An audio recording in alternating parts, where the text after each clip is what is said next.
So this isn't really going to be a full-fledged guide because I'm not a content creator. I don't really know how to do that kind of thing. But I do really like this build. I've done it a couple times in previous leagues. It's been pretty effective. And then a couple leagues ago, they buffed it a bunch, and then they buffed it again 2 leagues ago. And then they didn't really nerf it this league, so I decided to try it out again. And yeah, it's pretty strong. It's really fun. It's easy to play. It is a Death or Occultist. Basically, how the build works is you get a Death's Oath, which is this unique astral plate. It gives you the level 20 Death Aura skill, which basically it's like Righteous Fire, but it does chaos damage. And then whenever it kills something, it also deals chaos damage to you. Now, you can just build sufficient regen to get around this mechanic. But I like chaos inoculation, so I just took the easy route and just went a CI build. So that's why I have 1 life. But you can definitely do this build with life-based or low life, which are... they can actually be better, because then you can take advantage of some other mechanics, and then all this strength that you get isn't wasted. Because you need a lot of strength for the build, because Death's Aura, the Death's Oath plate, you need 180 for that alone. So I'm kind of just wasting 90 life here for no reason. And you get a lot of strength elsewhere too, and it's pretty easy to get life on gear. So all of that is just wasted because I hard set my life to 1 from death, from chaos inoculation. But the build itself is pretty fun. It's pretty easy to play. You don't really care about any mods, honestly. You can kind of just do whatever.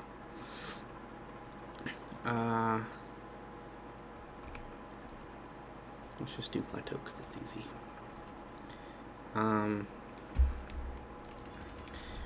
Yeah. There aren't really any mods that you can't do, because obviously my 2 damaging skills are Blight and Death Aura, neither of which hit or deal elemental or physical damage of any kind, which means I don't care about Reflect. They're both spells, so I don't care about accuracy. They're damage over time effects that don't hit, so they can't be blocked either, or evaded, or dodged. So I don't really care about any mods.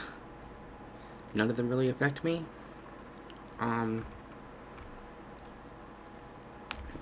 Which is nice, especially when you're trying to do maps. You don't really have to worry about reroll on them. I had some pretty easy time clearing. I have some clips of delve content as well, which is my personal favorite part of the game. So that's kind of why I started playing this build initially. Is because I think the first time I played it was in Abyss League, actually. But I played it in Delve League and Legion League as well. And it was fun in both of those instances. It is very good at content where enemies are constantly spawning to run at you, which is pretty much how most of the leagues in the game work. The damage is good, honestly. Like, it's very good. It's pretty much at the level that I would want at this stage of the game, and it's not really going to get that much higher from here. I'm only level 93, so it will get slightly higher. I have a few more nodes to take in my clusters, as well as I don't have a Watcher's Eye yet. The majority of the time I die, it's to bleed, or being frozen and unable to dodge anything. So because of the my severe weakness versus bleeding, I do have an anti-bleed flask, but it's my Quicksilver flask, and oftentimes when you're being bled, it's from a boss where you don't get as many charges, and because of that, it kills me a lot. And just the nature of bleeding damage is usually very rapid when it's deadly. Otherwise, it's just regen. So, yeah. when it does kill me, it's pretty sudden, and I don't know. If I was a better player, I could probably avoid it, but I'm not, so I'm gonna get a, I'm saving up so I can buy a Watcher's Eye that has bleed immunity, well affected by malevolence, as well as, oh, I got 2, nice, as well as chaos damage over time, well affected by malevolence. Around 30x, I have 10-ish right now, so it'll be a bit before I can buy that. But it'll be really, really nice. And then I can switch my Quicksilver Flask to Adrenaline, which will also be really nice. Yeah, I also run a Silver Flask for Onslaught. It has freeze immunity because, like I mentioned before, that's the other case in which I die most often. It's just due to being frozen. It can be pretty brutal when half of your defenses are being able to physically avoid skills and you can't move when you're frozen. So yeah, I do have the freeze immunity. I also have Null and Void gloves, which give me they remove all elemental ailments and make you immune to physical damage for a little bit of time after you gain a rampage, which is like whenever you basically kill more than like 5 monsters within a second, it'll give you rampage stacks, and it'll count the number of monsters you kill and refresh whenever you kill monsters after that. It's pretty fun. Rampage also gives you free damage and movement speed as well, which is nice.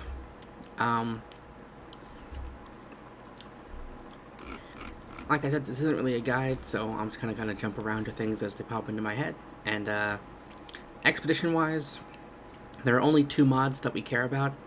Immune to chaos damage we can't do. That's the only kind of damage we deal, except for flame dash. And I accidentally took immune to chaos in a logbook once, and let me tell you, it took me like a fucking hour to kill everything with flame dash. So be wary of that one. The other one we can't really do is immunity to curses. Now, I hope they change this in the future, because it feels like I'm kind of getting a little fucked over here, because you may recall that occultists can apply curses through hexproof. However, immune to curses is not the same as hexproof. So these monsters are actually immune to curses if they have the immune to curse tag. Hexproof avoidance does not count. So because of that, we can absolutely not do that mod either, because, I mean, you technically can. It's just a lot of our defense comes from enfeeble temp chains, and a lot of our damage comes from despair.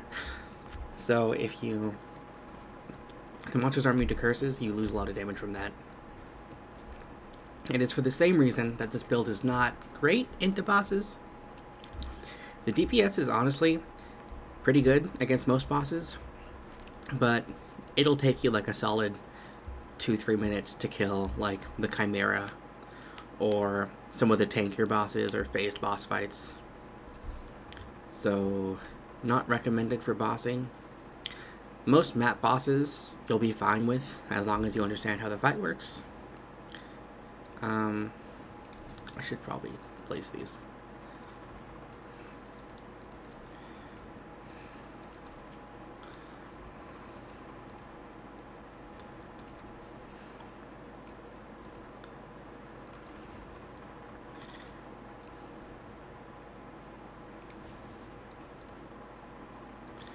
Damn.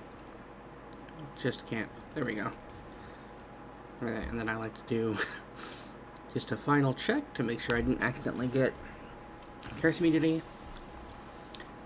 I'm hoping if they don't change curse immune to be the same as hexproof, that they'll at least give it the same yellow text as the other immunities.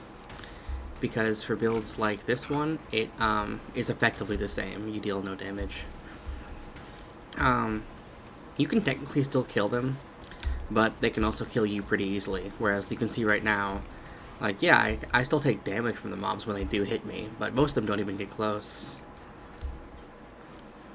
And the ones that do are pretty manageable.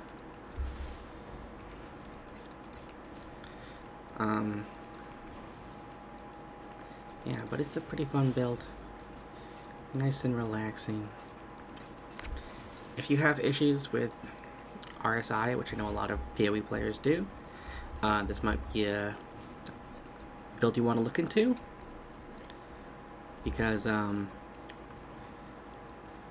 as you can tell, I can basically clear most content with just Death Aura. Like right now, my hand's not even on the keyboard, I'm just walking around the mouse. Against very tanky mobs, or if you're doing like Delirium content or something that just makes the mobs much, much harder to kill, or against mini bosses, you're going to want to put your hand on the keyboard and, nice.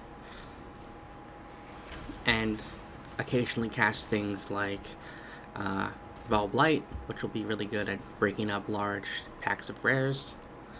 I think that's everyone. Or my current solution to physical damage over time,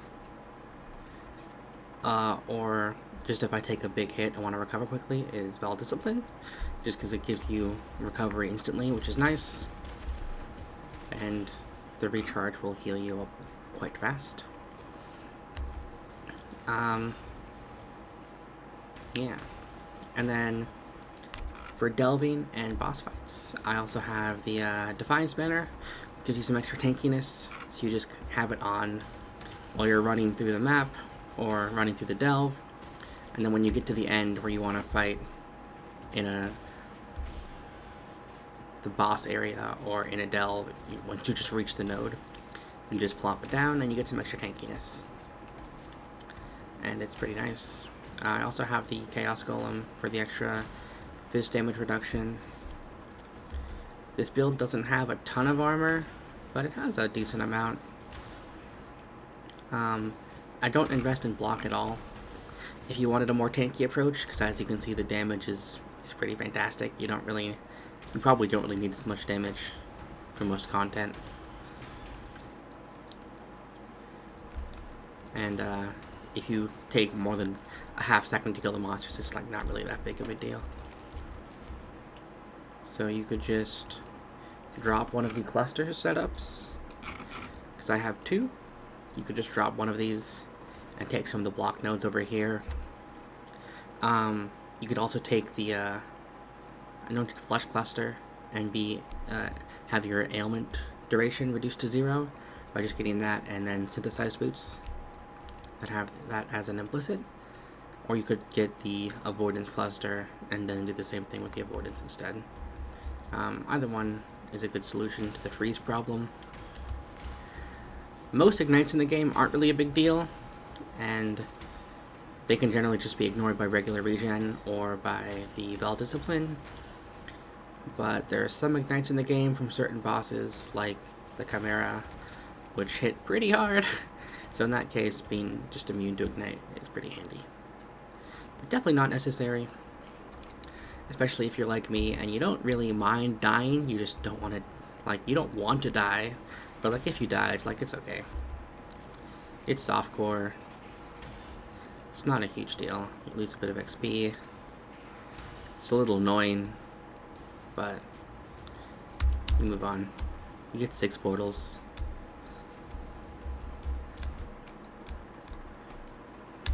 Probably shouldn't have tanked that slam.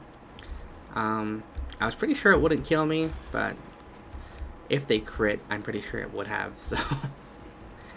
Like I said, I don't invest in block at all, so the only block I have is from my staff, and that's attack block, and I think that was a spell, so that could have theoretically killed me pretty easily, especially if it crit, but luckily for me, it did not. Oh, I got kicked out. In general, all the missions are not a big deal at all. You can do them pretty fast. I'm not good at talking and playing at the same time, so I'm doing this a little bit slow, but in general, you don't have a real problem.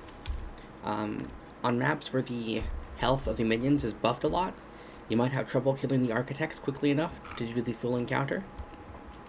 One way you can get around that is because of I think it's called Profane Bloom. Yeah, cursed enemies we kill have a chance to explode, and that helps a lot with killing mini-bosses, as long as they just have other creatures around them.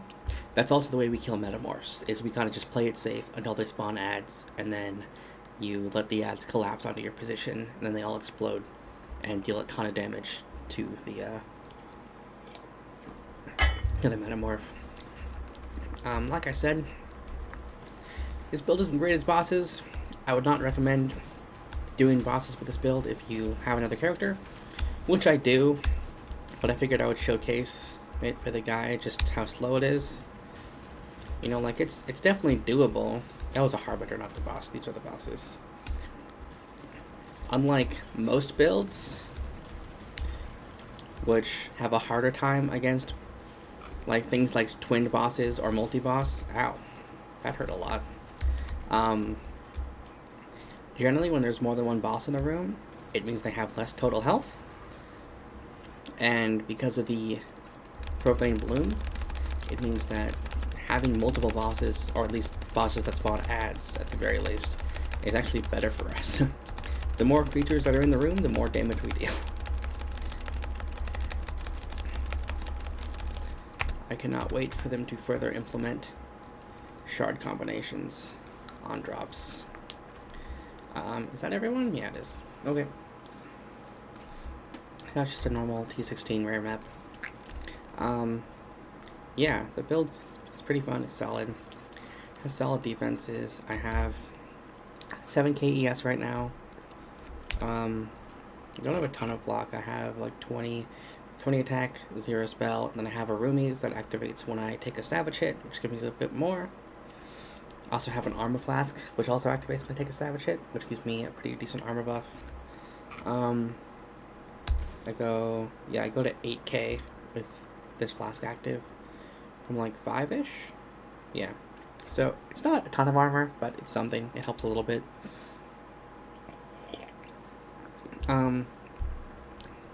Yeah, this is not a tanky build, so against unique monsters or beefy rares that hit hard, your general gameplay is going to be play safe. You'll kill them eventually. That's the biggest advantage of the Death Aura build, is that you can do whatever you want, because everything in range of you, which my radius is 36 right now, I think, maybe 35, which is like here-ish, about this circle. So a good chunk of the screen, it's basically like if you're on the screen, probably like this zoom level, maybe this one. If it's on your screen at this zoom level, it's taking damage, period. Which is something a lot of people underestimate. They're like, oh, your Death Aura only does 800k? That's kind of garbage. I want to do like 2 million DPS. It's like, okay, but if you're playing like Toxic Rain or Tornado Shot or pretty much any build that isn't Righteous Flyer or Death Aura, your uptime on your damage is not 100% by a long shot. Whereas with Death Aura, and also Righteous Fire, but with Death Aura, your uptime is infinite. If it is on your screen within this distance from you, it's taking damage, period. If it's not taking enough damage, you can start casting Blight. I don't have great mana regen. I should probably get, I'm probably going to have my 6th socket be Arcane Surge just for the extra mana regen. And then I'll pop Seal Skin back into my gloves and drop the enhanced support. But, yeah. You can cast it. It takes about 5 seconds? 4 seconds? What is this?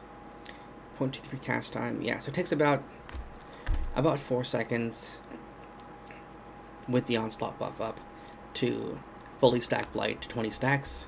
The Blight layer damage is pretty significant once it gets stacked up. I'm sure you saw with the bosses, it's a good like 2/3 of my damage when it's fully stacked. My Death Aura right now, in the current state of the build, does about 600k per second. To normal mobs, against bosses, it'll be like maybe 70-80% of that because of the reduced curse effect. So around like 450, 500 something.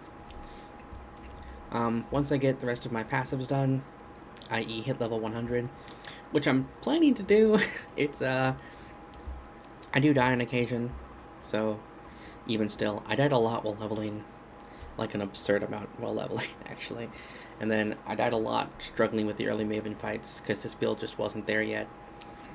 Now it's doing alright, and I built a second character, a Necromancer, to deal with Maven invites, so I don't have to worry about it with this character. Because, Maven invites, where the bosses don't spawn ads, are pretty brutal. And like I said, this build is very squishy. It heavily depends on not being hit in a boss fight. Against ads, you can generally just regen off the kills with Cinder Swallow, which gives you energy shield recharge whenever, or regen whenever you kill something. But against bosses, you don't have that, so you regen a lot less, and you can take a hit. Like, I have 7k life, or 7k effective life. And then my hit pool, I think my max hit is like 30k for elemental, or something like that. Yeah, 37k elemental hit. Fizz max hit is 26, and then my effective pool is 38, 55, 53, 53. So, not bad. It's not super tanky, but I can take a hit if I need to. You heavily depend on, really heavily depend on elusive and movement speed to keep you alive, though, and the regen. The regen helps a lot, especially in Delve, where things are just hitting you constantly and you can't really get recharge. And then every bit counts, so I do have the Chaos Golem with that extra 4% fist damage reduction. Yeah, so I run Malevolence for the increased dot damage, Discipline for the increased tankiness. Enfeeble, you can get away with running double curse in this build if you can't get enough reduced mana reservation, which I do with 2 level 3 Enlightens, some armor on my tree, reduced mana reservation on my amulet for Malevolence, which is a hunter mod. So that was expensive early league, but it's probably basically free now. Like, influenced amulets are not really hard to get at this late state in the league. And then Heretic's Veil, which gives you a lot of reduced mana res for softly cursed gems, and also gives you Blasphemy for free, which is awesome, and some good ES. I actually really like this item. It's one of my favorite items in the whole game. This one too. Null and Voids are fantastic. They just give you like everything that's good. You get Rampage, you get Fizz Immunity. This is my personal favorite solution to Porcupines. Like, you can do investment into block, you can do investment into dodge, you can do really heavy investment into armor. Or you can just get immune to Fizz damage when you kill a group of enemies. Because normally a single porcupine is not going to kill you. What kills you is, like in this build, when you walk into a pack of porcupines and 50 of them explode instantly. And by explode I mean die and do their cast on death. And the Profane Bloom also helps with that a bit, because 40% of them will explode instead of doing their cast on death, which also helps a bit, but this is generally what keeps you alive against porcupines. It's the Fizz Immune on Rampage, which is very handy. It also takes care of Freeze, Ignite, Shock. Shock's not really a big deal with this, though, because generally when you're shocked in the game, it's not from being shocked, it's from shocked ground, which obviously this won't clear, because you're standing on the shocked ground still, so you can't be cleared of the debuff. But for Ignited Freeze, it's very handy. I really wish it gave bleed removal too, but, you know, it doesn't. I am trying to buy that Watcher's Eye that gives me bleed immunity, and then I can stop worrying about it so much, because it has killed me a lot. So, like, you know, I have died a lot on this character. I've died more on this character than I have on almost any other character. And that's a combination of, I'm not that great at the game. The leveling process was much more difficult this league with the reduced power and increased damage of the mobs. Reduced power of us, increased damage of the mobs. And like I said, I really struggled in early maps and Maven invites with lacking damage, because I was too poor to afford good gear. Eventually, I got some delving done. I got some aberrant fossils, and I was able to craft some a staff to give me some more damage. I bought the better boots. I got a hunter or a crusader exalt for my belt. Finally got some decent mods on that. I got my rings. These were like an X each, 2X each, something like that. They're not like amazing rings, mind you. They're fine. They're usable. But I bought them pretty early, so they were kind of expensive then. And then the amulet, and they cost me like 50C when I bought it. You could probably get this for like 2C now. Maybe not with the mods that I have on it, but just in general. Just an influenced amulet, and then you roll the mods yourself. It's actually honestly not that hard. Getting the double ES might actually be kind of difficult. But with dense fossils, you could probably do it. Yeah, it is a unique heavy build, so getting resistances is not the easiest, but you can get it done. And then for the tree, just like, it's kind of obvious, but I'll link the POE in the description. You just get some reduced mana reservation, you get some increased aura effect, you get chaos inoculation, you get whispers of doom, so you can apply additional curse because you are running triple curse. And then, is it profane bloom, or is it the other one? Malediction. Malediction gives you +1 curse, so that gives you 3 curses total. And I do have Enfeeble, Despair, and Temp Chains.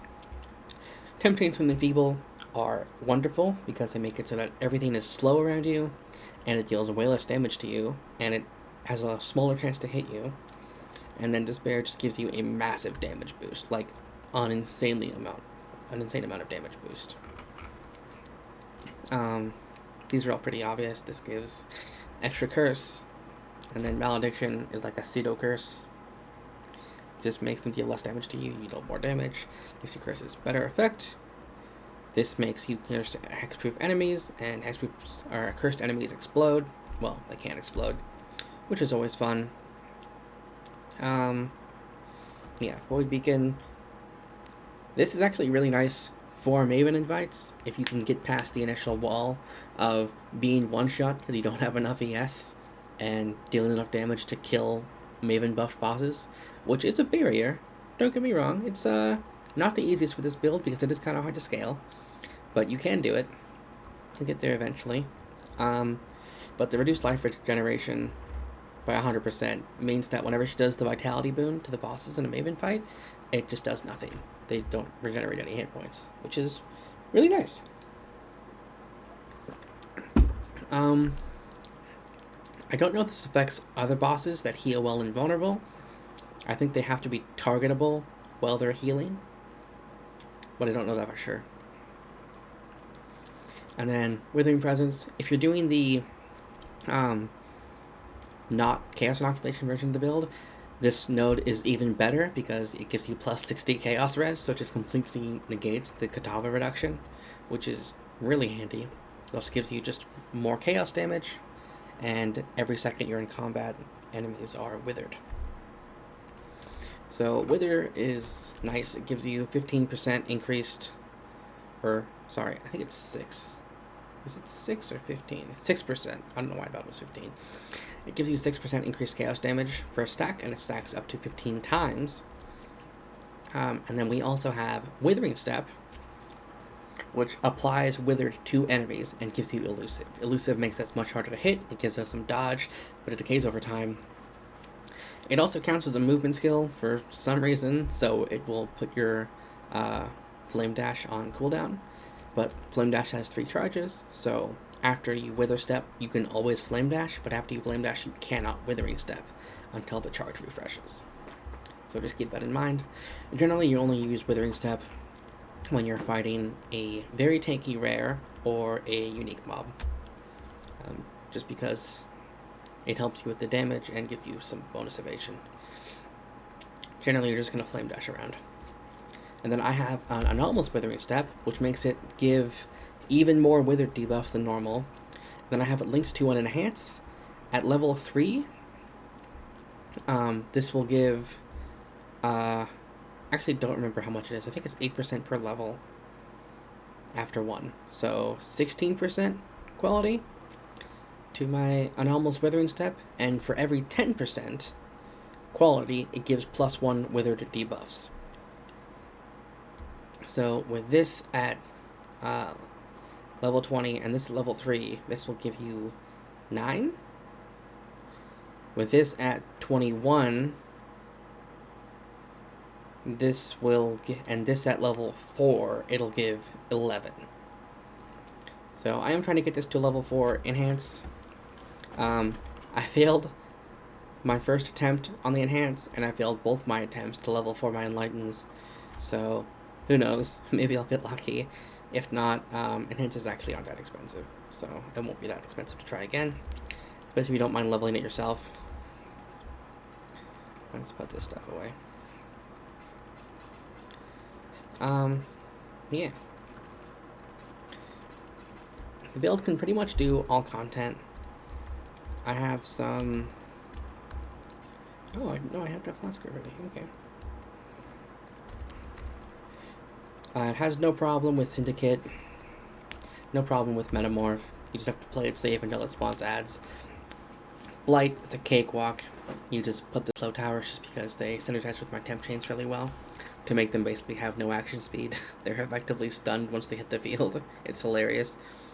Delve is the primary reason that I play this build. It's very good at Delve. Yeah. Enemies are constantly spawning in Delve, or you walk through very dense tunnels. So the curses plus Death Aura just makes it so that they take damage, die, explode, everything else nearby them explodes, just chaining indefinitely. So it's very good in Delve. Alva, it's pretty good in, like I said, the Architects.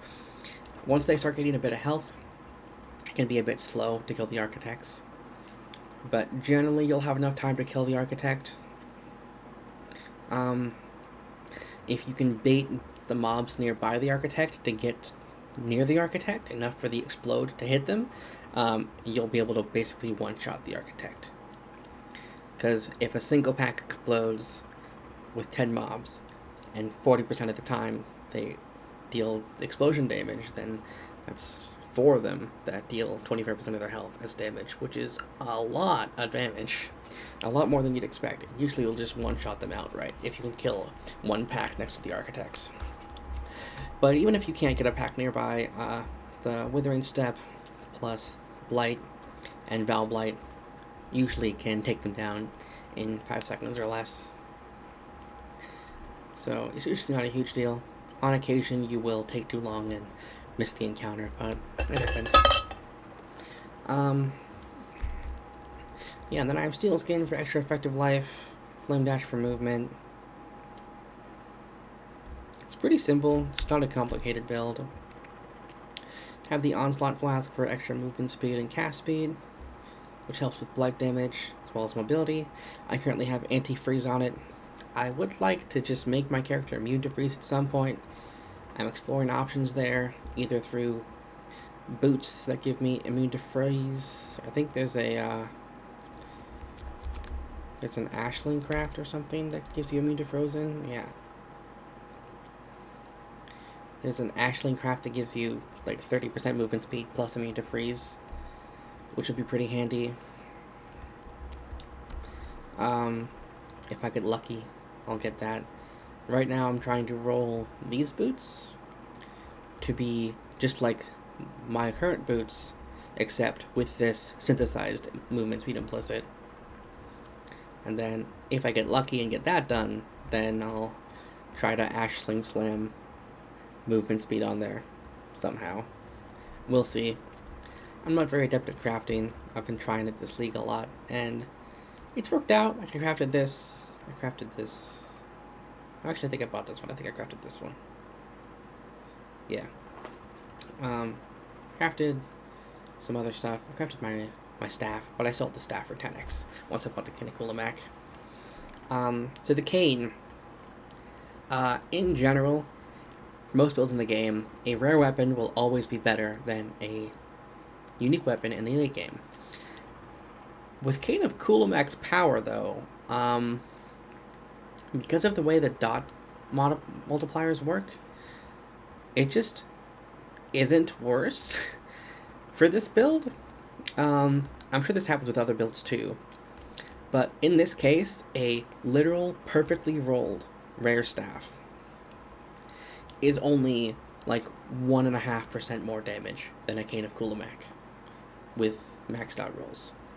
So because of that, I just stopped rolling on my second staff. I sold them both. I sold the good one for 10x. Actually, I don't think I sold the second one. I think I still have the second one. Yeah, I haven't sold it. I've still been trying to roll it just because. Why not?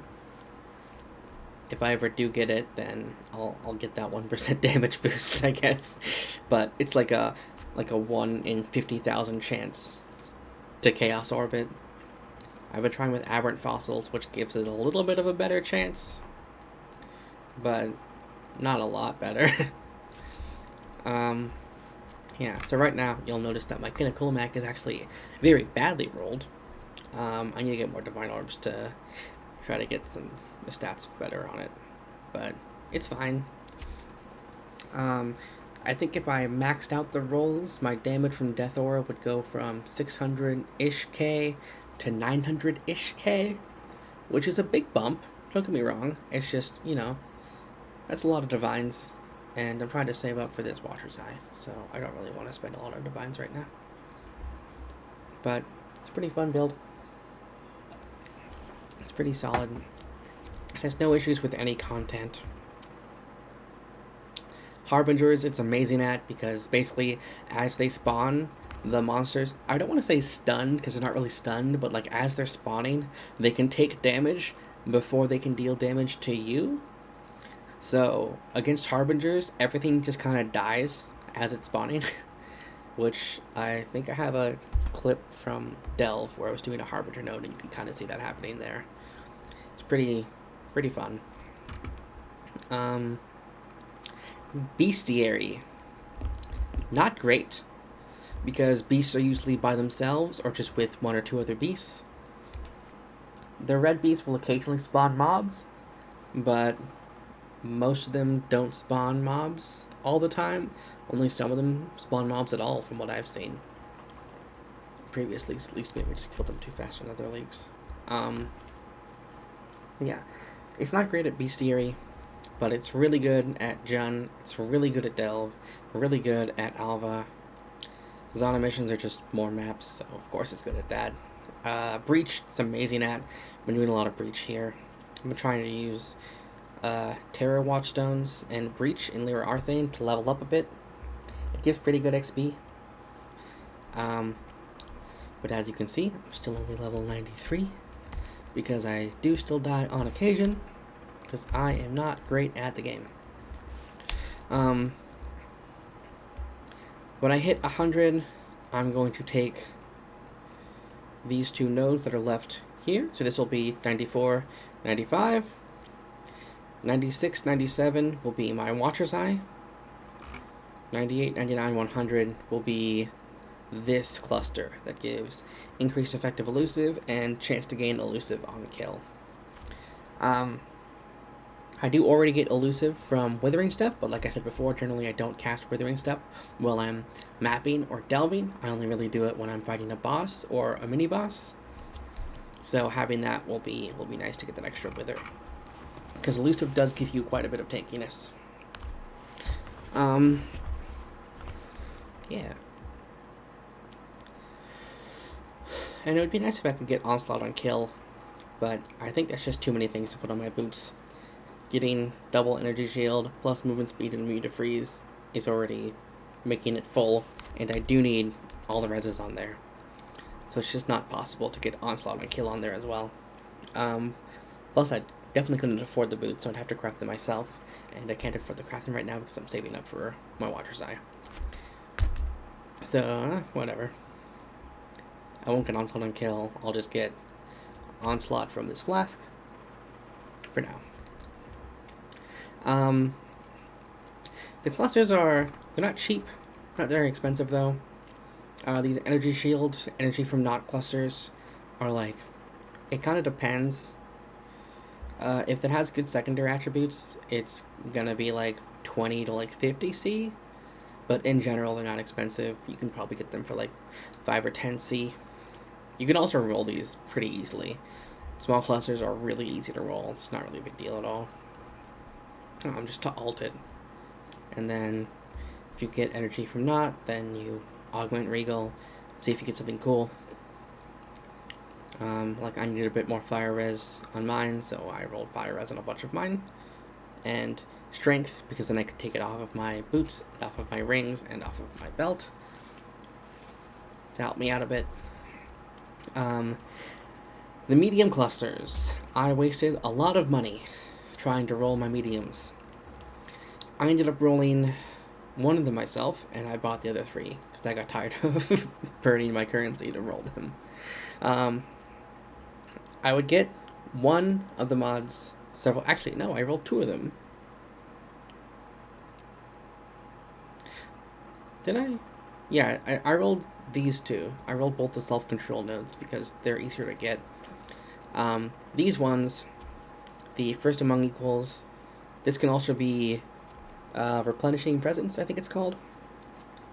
They give the same effect, just the 6% increased aura effect. Just a nice bump to damage. Because remember that Death Aura is an aura skill, so any increase in aura effect will give it more damage. It is more effective than Chaos Dot Multi in general. However, you can get much higher Chaos Dot Multi rolls everywhere else in the game, except for notables on Cluster Jewels. On Cluster Jewels, there is no dot multi except for the 3% base on the mediums. So, yeah.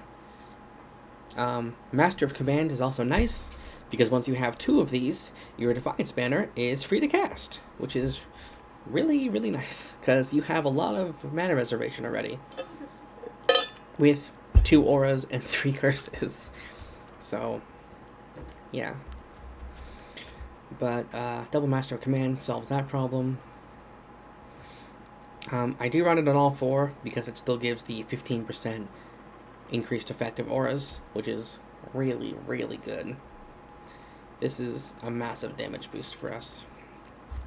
The larges, I think I rolled one of them and bought the other one. I think I was too poor to roll the second one. Or sorry, I was too poor to roll it the first time. So I bought just a base one and then just used every alt on it until I got double mods and then regaled for the 3rd mod. Which is why this has no secondary stats except for the mods on it. It's really just Misery Everlasting. That's the good one. That's the one you want for sure. That gives increased Despair effect, which is amazing.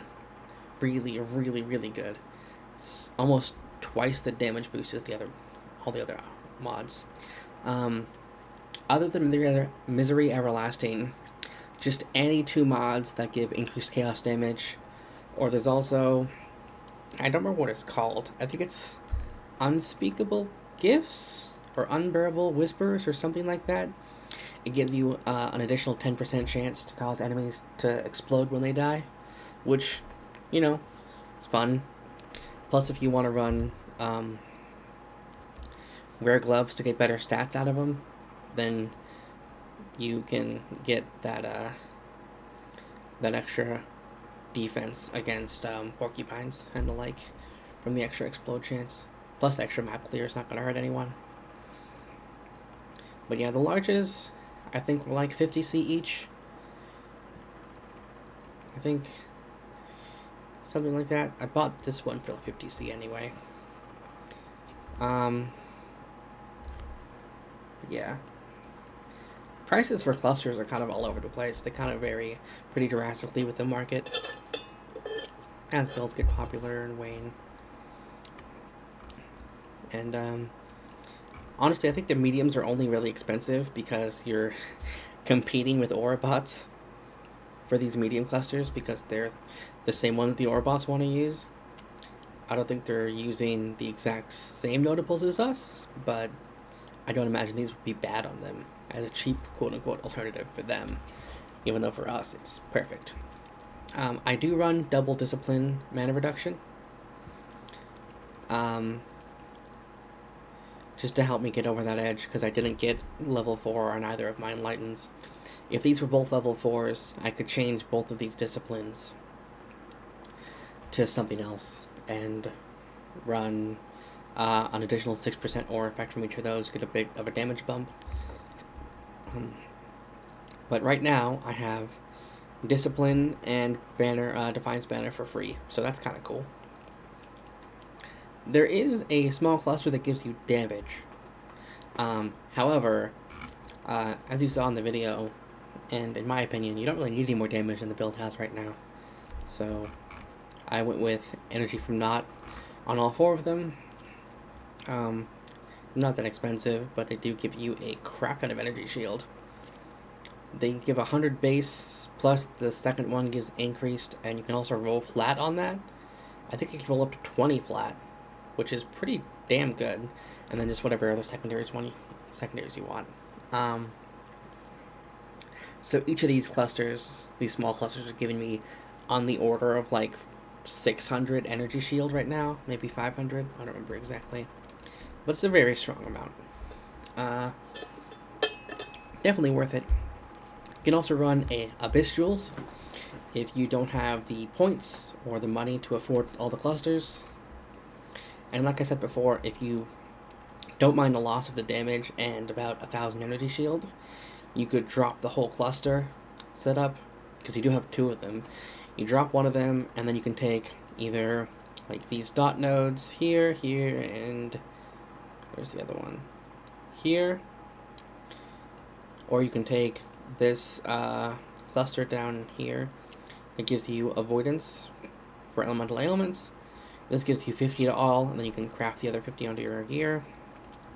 Or you can roll over here and get the 50% duration reduction, and then roll buy or roll the 50% reduction on your boots. But you can also just buy synthesis boots with that as an implicit, which is actually what I'm running on my necromancer to make it immune. Or you can get some more block nodes to make you tankier. Or, you know, just do whatever you want. You could also just take this full energy shield cluster, plus, what would that be, like this, and the block nodes I think you could probably do for solid tankiness boost. But this is the build that I like, this is the setup that I like. It works pretty well. I don't really have any issues with content.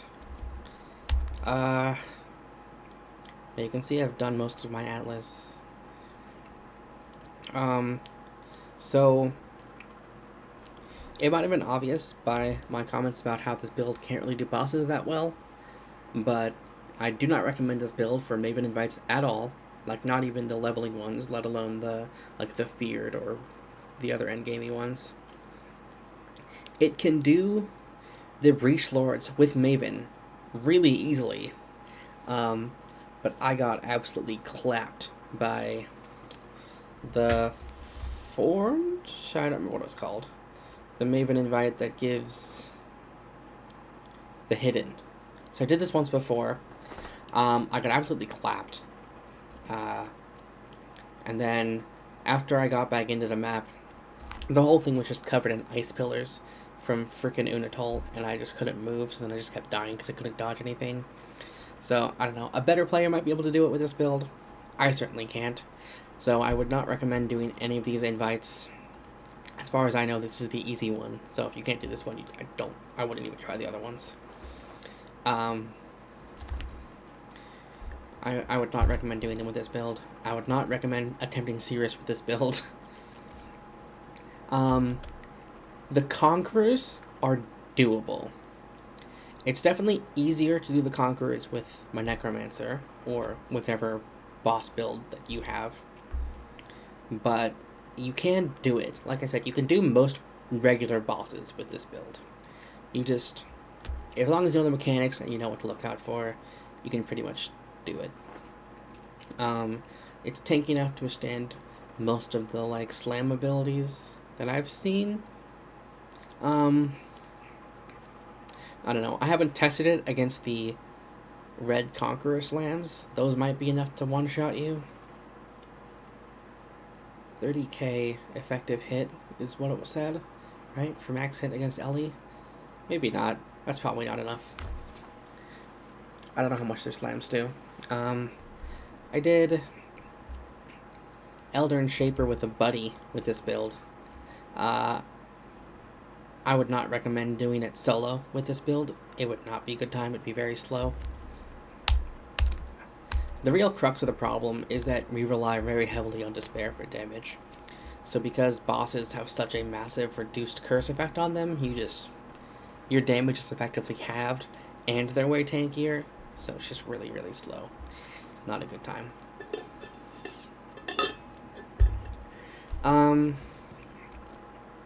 Yeah, so that's all I have. Sorry this is very long and boring. Not really a video maker, as you've probably seen from the other videos on my channel. I just kind of do demonstrations for people that ask me. I don't really make guides. I don't really know how to do that. But hopefully this will give you a reasonable explanation of how the build works. I will also include my POB, which is my planned POB. I guess I'll link my account so that you can look at my current build status as well, if you want to see that instead. But I will not link a POB with my current stats. I'll just link the one that I'm going for, because that's the relevant one, because obviously you're not going to have the exact same stats on your gear that I do. Oh, right. Death's Oath. So because the aura is in the item, it means the sockets don't have to be linked. So that is why my sockets are not linked, and that is why they're not linked to my POB. They don't need to be. Because the active skill is in the item, all the sockets are linked to it by default. They don't need to be linked to each other. So that's pretty handy. It also means you effectively have a 7 link, and the 7th link is why the life version of the build will always be better than the essence, totally forgot the word for it, chaos inoculation version of the build. Because unbeknownst to many of the people who were playing Death's Oath this league, including me, until I was noticing that stuff wasn't working, they changed the way Arcane Surge works this league. I know there's also changes that people are aware of, but what I wasn't aware of, and what I can see on POE Ninja that other people are not aware of, is that Arcane Surge no longer applies the duration tag to skills it is linked with. So in Death's Oath, I have Swift Affliction. Well, I have Awakened Swift Affliction, but you'll have Swift Affliction until you can afford the Awakened one. And Swift Affliction only applies to skills that have a duration. Auras do not have duration by default, and Death Aura is an aura skill. So Swift Affliction will not normally benefit Death's Oath. As you can see here, it says Death Aura, not applicable. However, if you link Life Tap, formally you can do this with Arcane Surge as well, but you can no longer do it with Arcane Surge, you can only do it with Life Tap. Which honestly is fine for us, because Death's Oath is an astral plate, so it's easy to get red sockets anyway. Once you have Life Tap in, it applies duration to the skill, which means now Death Aura can be supported by Swift Affliction, which is really nice. It can also be supported by less duration, which will give you a 19% multiplier for like 50% less duration or something like that. It's fine while leveling. It's easier to get the second red socket than it is to get another blue socket on the item. And there are plenty of guides on how to off-color items if you want to look those up. I'm not going to go over it here.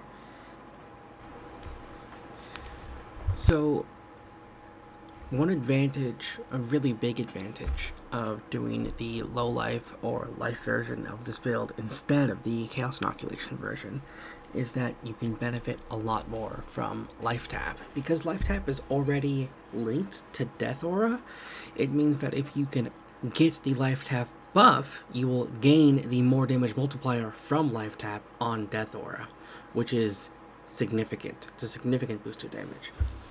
However, I did Chaos Inoculation, which means I can't use Life Tap. If I use Life Tap, I'll die instantly, because I only have 1 life. So I cannot consume any life for spells.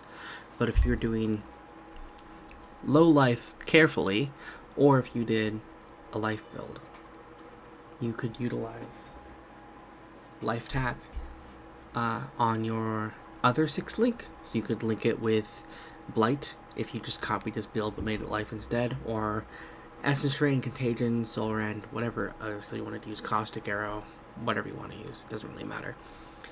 If you linked that with life tap, then whenever you cast it, well, a couple times for blight, but whenever you cast the spell, you gain a life tap buff. Life tap will give you a more multiplier on all skills linked with life tap, which would include Death Aura. That is what makes the life version just always stronger than the CI version. But yeah, the amount of money you have to spend to get good enough defensive gear to run the life version is quite a bit higher, because first of all, life gear is more expensive, and second of all, you have to invest heavily in chaos resistance because you don't get it for free anymore. You do get 60% from your ascendancy, but you need to make sure you have it on your rings and boots and amulet as well, or at least some of those, to make sure that you can get it to your cap. And then you're probably gonna also want to go what's it called? Oh, I don't remember. Divine Flesh? That makes all of your other damage you take, do part of it to Chaos Res, and then you can just hit your Chaos Res max as high as possible. It makes you tankier. That's probably the way to do it for the life builds. But yeah, I prefer the CI version just because it's easier and cheaper. For reference, I don't know the prices a little bit for a lot of my items, but in my previous videos, I had something like 5 to 10x invested in my build. Now I have on the order of like 15 to 20. And then once I buy this Watcher's Eye, that'll double, but that's just because the price of Watcher's Eyes is always inflated, because it's really hard to get a Watcher's Eye with 2 mods of the same type, just because there's a lot of skills in the game. So having a Watcher's Eye drop with 2 mods that you want is not common. So because of that, the price is heavily inflated. Whereas, and don't get me wrong, I'm willing to pay it. I don't think it's unreasonable. I just think saying like, oh, my build's 50x when 30x of it is a Watcher's Eye is a little misleading, but yeah, the Watcher's Eye will effectively more than double the cost of the build.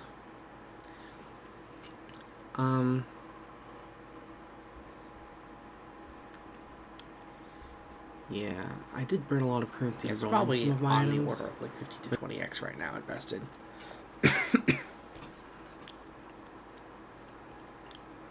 Which is not bad. Build can do pretty much all the content. The only stuff it can't do is stuff that I've never been able to do, or that I have no interest in doing. Like, I have no interest in doing Maven invites, really. I wanted to try just because I know they're hard, and the extra points you get for Uncharted Realms are nice, so I've wanted to do those for the past couple leagues and haven't been able to. Just I haven't succeeded yet. It's just been too hard for me to do by myself. And like I said, I'm not great at the game, so it takes some time to learn. I would like to fight Maven. That is something I want to do. But like I said, this build is very slow at killing bosses, so definitely not one that I want to really fight Maven with. And so I realize in editing this video that my wording had been a little bit confusing, probably. So I say this build can do all content because it can. It doesn't. There's nothing that you can't do with this build, really. I mean, you probably can't fight Maven with this build, but you could try. I'm not going to, but a good player probably could. But in general, there's not anything that you can't do with this build. It's just like, if I'm going to go fight the Chimera, I'll clear the map with this build and then switch to my Necromancer, because my Necromancer will do it in a tenth the time. Because my Necromancer is designed to kill bosses, and this build is not designed to kill bosses. It's designed to clear large groups of enemies. Now, it can clear large groups of strong enemies pretty quickly, but it can't clear bosses quickly just because of their reduced curse effect and massive health pools. So because of that, against endgame bosses like Elder Guardian, Shaper Guardians, the Maven Invites, and Cirrus, I would not use this build against them. But generic bosses like map bosses or the Breach Lords or all, if I encounter him. I am doing Delve, but I do Delve every league a lot, and I've only ever encountered all twice. So we'll see if I encounter him this league. Those bosses I have no issue doing with this build. It's like, yeah, it's a little slower than I would generally like, but I can do them. I don't mind having a like 30-second to a minute long boss fight. It's fun. You get to see the mechanics of the boss, which are cool, because a lot of the bosses are actually really interesting, and they are interesting to fight. There are some bosses that I hate fighting, but most of them are pretty interesting to fight, so I don't mind it taking a little bit longer. That said, I realize that most people in the game, from what I gather, don't feel that way. They feel if you can't kill a boss in less than 10 seconds, then your build is trash. Which, okay, this build probably isn't for you then, because it can't kill most bosses in less than 10 seconds. Against most bosses, it'll take you a good 30 seconds to kill them. A minute on some of the tankier ones, especially if they don't have any adds. The adds always help because the explosion damage will help take them down pretty heavily. But, you know, to each their own. If that's the kind of build you like to play, then don't play this build. That's alright. You can play a different build instead. Check out a Necromancer, or go spend 100x on a Mirateur bow and play Tornado Shot. I don't know. Go have fun. It's a game. Do whatever you want to do. That all said, I really like this build. I know this video has been very, very ranty and not really structured or ordered. And it's not really meant to be a guide. Just kind of, this is how the build works. If you want to try it, here's my POB. This is what all this stuff means. If you have any questions, feel free to ask in the comments or message me in game. It's a fun build. I recommend it. I think it's really good. It does all the content that I like to do really well, and all the content that I need to do fairly well. So, I'm a fan. Yeah, I generally only switch to my Necromancer if I'm fighting a boss in a Delirious map, or if I'm fighting a very strong endgame boss, like the Chimera, or, I don't know, Shaper. Then I'll switch to my other character. Because this build, it can do it, it's just really slow. So, doing those very tanky bosses is not as good of a time. Plus against bosses like Chimera, or I can never remember the name of the guy that does the massive bleed damage on you. I prefer to do the Necromancer just because he's immune to elemental ailments, he's immune to bleed. It has less of a life pool than this character. It only has 4k versus 7k, but it also has capped block, high dodge, and a bunch of meat shields. So, no. Necromancers are great too, by the way. It's based on Grimrow's Necromancer build that he made at the beginning of the league, in case you were wondering. The, I can't remember the name of the staff. It's the one that gives you, whenever you consume a corpse, you summon a phantasm. It's that build. It's pretty simple, but Grimrow already has a guide on it, and I think other people do too, so I'm not going to go over that one. Whereas, this is a build that I made, and even though other people have also made this build before, and I have made this build before, and I'm sure you've seen similar stuff. I wanted to give my take on it because it's been working really well for me, and I've been having a really good time. I did record footage of me doing a delirious map with this build, but unbeknownst to me, the default settings in OBS are really, really terrible for recording delirious maps. The default bitrate is like 250 for some reason, when it should be like 50k. So you can't really see what's going on in the screen at all. So the build can do delirious maps. I do 60% delirious maps pretty commonly with it. It could probably do 100%, but fighting Kosis with this build is not fun because it's just slow.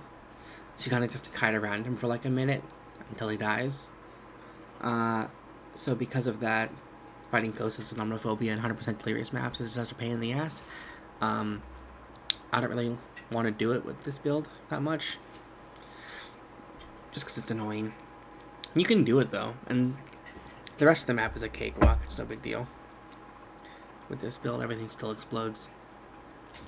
It's the same kind of deal with Delirium as it is with, really with everything, but especially with Blight, Breach, Abyss, Harbinger, is that the creatures die in their spawn animation, so you kind of just one-shot everything before it touches you, so you're pretty safe during the map, which is fun. It's nice. It has a good power fantasy. It's really, really fun. But generally I prefer 60% delirious maps, just because, not to first world problems this, but like 100% delirious maps, there's so many rewards to pick up, it just becomes kind of cumbersome, and they take longer, and you have to deal with omniphobia and Kosis, and it's just blah. I'd rather just do 60%. You can clear it in the same time as a normal T16, no big deal, and then you just get some extra rewards from it. That's everything I had. So yeah, if you have any questions about the build, or need some advice for it, or want to tell me that my build's trash because it can't do Awakener 15 Uber Shaper Guardian bullshit, then go for it. I'll link my account in the description and my POB. Have fun. Bye.